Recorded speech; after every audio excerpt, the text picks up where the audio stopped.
O Brasil voltou, e voltou com tudo. Só que não o Brasil que é bom para os brasileiros. Voltou o velho Brasil em que um restrito grupo de empresários super ricos tem a sorte de, por pura coincidência, serem beneficiados por medidas tomadas por governos petistas. Segundo matéria do Estadão, a empresa Âmbar Energia dos irmãos Joesley e Wesley Batista foi recebida 17 vezes no Ministério de Minas e Energia fora da agenda oficial antes da publicação de uma medida provisória do governo Lula que beneficiou um negócio feito pela companhia na área de energia elétrica. Que benefício foi esse? Para resumir a história, a companhia dos irmãos Batista comprou 13 usinas termoelétricas da Eletrobras, só que 12 dessas 13 usinas vendem energia para a Amazonas Energia, que desde novembro não paga essas usinas pela energia gerada. Ou seja, a companhia dos irmãos Batista assumiu um calote, teoricamente um péssimo negócio. Mas não quando você tem uma estreita relação com o presidente da República. 3 dias depois do negócio ter sido feito, Luiz Inácio Lula da Silva assinou uma medida provisória que,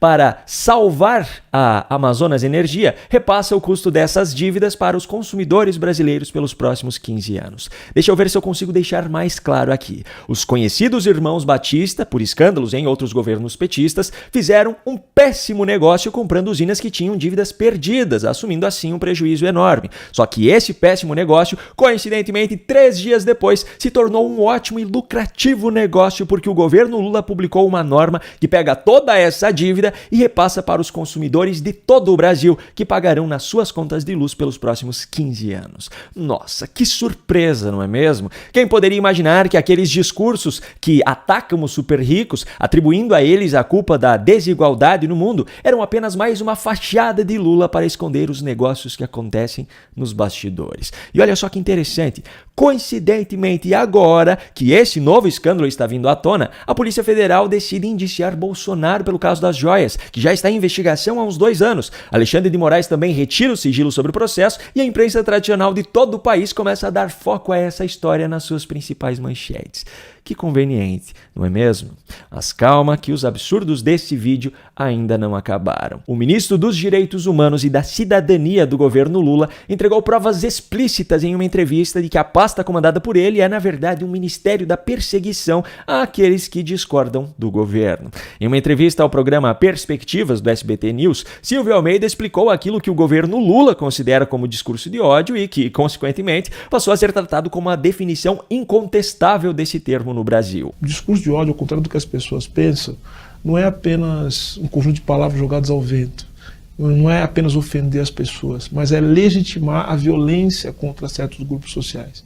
Veja que o discurso de ódio ele geralmente se volta contra certos grupos. Guarde essas informações porque eu já vou mostrar evidências de como isso representa uma perseguição. Mas antes eu preciso trazer outra fala dele que foi ainda mais explícita. O discurso de ódio, para que as pessoas entendam bem, é um discurso que quer eliminar o outro, que quer dizer que a pessoa não tem direito de existir, que a pessoa tem que morrer, que a pessoa ela não pode se pronunciar, ela não pode ser aquilo que ela é. Eu não sei se você reparou, mas além da fala do ministro, ainda aparecia um texto de chamada na imagem remetendo ao combate ao fascismo, que era como Silvio Almeida estava tratando esse suposto combate ao discurso de ódio. E eu ainda destaco aqui mais um ponto da entrevista do ministro, onde ele deixou ainda mais claro que o objetivo do ministério é combater aquilo que ele chama de fascismo. O que muitas pessoas que estão reivindicando a liberdade em nome do ódio, o que elas fazem? Elas reivindicam a liberdade de agredir as pessoas sem consequência. Isso tem nome. Isso é fascismo. Pois bem, Silvio Almeida diz que o discurso de ódio é um discurso que quer eliminar o outro, que quer dizer que o outro não pode ter o direito de se pronunciar ou que nem deve existir. Ok, veja essa fala de Lula então. Então essa gente que renasceu no neofascismo colocado em prática no Brasil tem que ser extirpada.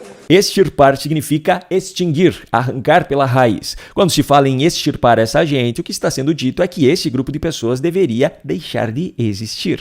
Agora eu pergunto, o Ministério dos Direitos Humanos e da Cidadania, que diz combater o discurso de ódio, fez alguma coisa em relação a essa declaração de Lula? Não, não fez, porque o objetivo desse ministério não é enfrentar o discurso de ódio, é perseguir opositores.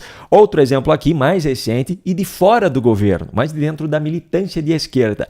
Ricardo Noblat, pseudo-jornalista extremamente militante, em meio a uma série de publicações a respeito do caso das joias de Bolsonaro, que teve grande repercussão ao longo do dia nessa segunda-feira, publicou o seguinte: bem, agora só falta restabelecermos a guilhotina para aplicação em casos extremos. Se você já conhece Noblat, você já entendeu do que ele está falando, mas se você não o conhece, basta ler 2 ou 3 matérias escritas por ele ou algumas de suas publicações em redes sociais para entender o contexto dessa frase. Agora eu pergunto, o Ministério dos Direitos Humanos e da Cidadania, que diz combater o discurso de ódio, fez alguma coisa em relação a essa publicação de Ricardo Noblat?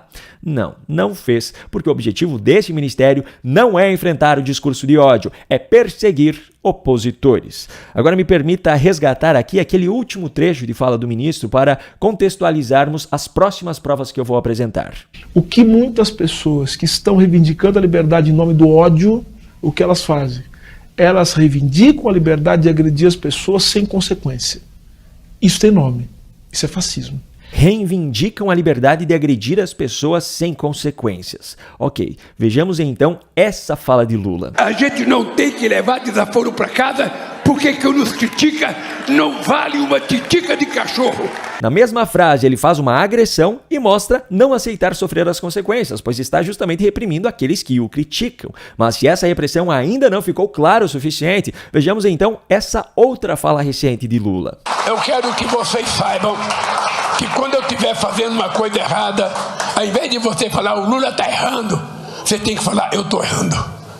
Eu estou errando porque o Lula é o nosso povo na presidência da República. Lula não apenas reivindica o direito de agredir sem sofrer consequências, como ainda acha que pode fazer o que quiser sem sofrer consequências, pois nem críticas ele não tolera. Imagine então sofrer punições. E para piorar ainda mais, veja o tamanho da hipocrisia de Silvio Almeida, que está em perfeito alinhamento com a visão dos demais integrantes do governo, ao atribuir esse tipo de atitude ao fascismo. Não é preciso nem entrar no mérito da questão de se esse comportamento é característico de fascistas ou não. A questão aqui é que Silvio, assim como toda a esquerda brasileira, atribuem o fascismo a todos os seus opositores, porque consideram que o fascismo foi um movimento de direita, quando na verdade não foi. E eles utilizam isso para desmoralizar os seus adversários. Só que, além do fascismo não ter sido um movimento de direita, como eles dizem hoje, o comportamento descrito por Silvio Almeida na entrevista ainda é característico de movimentos como o comunismo também, com o qual pessoas como Lula e Flávio Dino dizem abertamente que se identificam. Mas eu ainda vou além. Esse comportamento descrito por Silvio Almeida, de reivindicar o direito de agredir pessoas sem sofrer consequências, é a principal característica da militância de esquerda brasileira de hoje, da qual Silvio Almeida faz parte. Ou seja, toda essa narrativa desenhada por eles para justificar ações do Ministério no combate ao discurso de ódio é, na verdade, uma absoluta mentira para disfarçar a perseguição incansável a todos aqueles que discordam do governo Lula. E se você gostou desse vídeo, quer dizer, não tem como gostar do que você viu aqui, mas se para você é importante ter acesso a essas informações, principalmente da forma como eu as coloquei aqui, se inscreva no canal e ative o sininho de notificações para continuar recebendo os vídeos publicados por aqui de segunda a sexta. Um grande abraço e até o próximo vídeo.